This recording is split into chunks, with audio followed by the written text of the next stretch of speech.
नमस्कार मंडळी, स्वागत आहे तुमचं आजच्या व्हिडिओमध्ये। तर मंडळी, आपण आजच्या व्हिडिओमध्ये पाहणार आहोत की आपल्याला कोणता त्रास कशामुळे होतो। तर खूप जणांना सगळं काही ठीक चांगलं चाललं असताना देखील मनामध्ये उगाचीच भीती राहते, अशांतता माजते, ना घरामध्ये थांबू वाटत ना बाहेर जाऊ वाटत, देवासमोर उभं राहिलं तरी रडू येते, काही करण्याची इच्छा होत नाही। हे सगळे का होते हे आपण आज पाहणार आहोत। पण त्याआधी प्लीज ह्या माझ्या यूट्यूब चॅनलला देवभक्ती आयुष्य ह्या चॅनलला सबस्क्राईब करायला विसरू नका आणि हा व्हिडिओ कोठेही स्किप न करता नक्की पहा।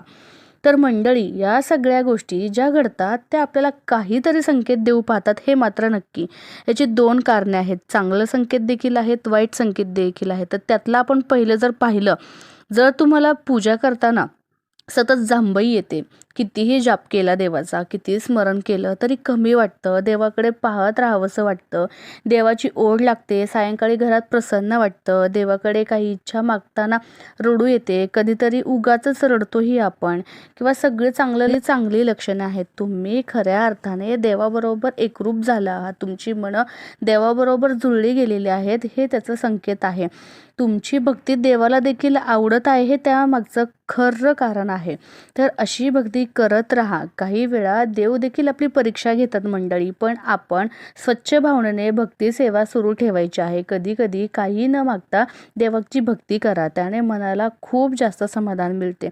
पण जर ज्याला देवपूजा करू वाटत नाही, काहींनी देवपूजा करून पण देव देवाऱ्यातच नाहीये असं कधी कधी वाटतं, काहींचं मन उदास राहतं, घरात सुन्न वातावरण तयार होतं, करमत नाही, मंदिरात जाऊ वाटत नाही, भक्तिभाव ठेवू वाटत नाही, जप करू वाटत नसेल तर प्लीज सावध राहा। हे सगळे नकारात्मक ऊर्जेचे लक्षण आहे मंडळी। आपल्या पृथ्वी तलावरती जसे देवदेवता आहेत तसेच आसुरी दैत्य वाईट शक्ती देखील आहे, जी आपल्याला त्यांच्याकडे खेचू पाहते।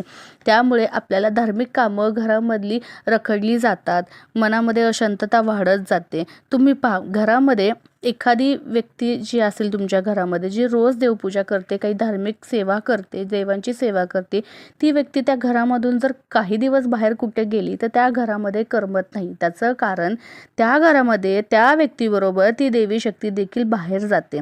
त्या जागी आपल्याला घरातल्या कोणत्याही दुसऱ्या सदस्यांनी त्या सगळ्या गोष्टी चालू ठेवणं गरजेचं आहे। सगळ्यात मुख्य कारण म्हणजे नकारात्मकतेचं एक आहे की घरातील देवारा। तर घरातील देवारा हा चांगला, स्वच्छ, सुंदर असला पाहिजे। जसं आपल्याला आपलं घर छान हवंय, स्वच्छ हवंय, सुंदर हवंय तर आपल्याला राहू वाटतं, तसंच देवाला देखील देवारा सुंदरच हवा असतो।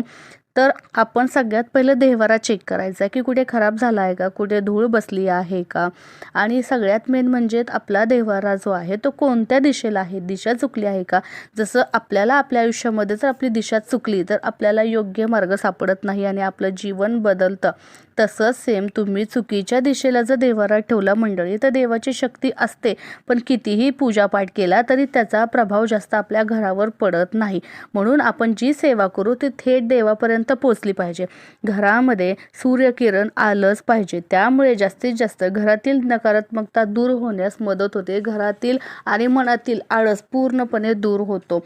जर तुम्ही नकारात्मकता काढण्यासाठी पहिले कितीही कंटाळा अडथळे आले तरी देखील मंदिरात जायचं आहे, कुलदेवतेच्या पाया पडायचं आहे, कुलदेवतेचं नामस्मरण करायचं आहे। दिवसभर आपल्याला जो शक्ती आणि ऊर्जा देणारे जे आपले सूर्यदेवता आहेत त्यांना नमन करायचं आहे, जप करायचा आहे, आणि हे सगळं आपल्या मनातील आणि घरातील नकारात्मकता बाहेर काढायची आहे। तर मंडळी, मला वाटतं खास करून ज्या घरामध्ये बरकत नाहीये, घरामध्ये यश नाहीये, त्याचबरोबर कामामध्ये यश नाहीये, कामामध्ये अडथळे येतात, ते काम करून देखील कामं होत नाहीयेत, रखडली जात आहेत, तर सगळ्यात पहिले रोज त्या व्यक्तींनी, त्या मंडळींनी रोज कुलदेवतेचा जाप करायचा आहे।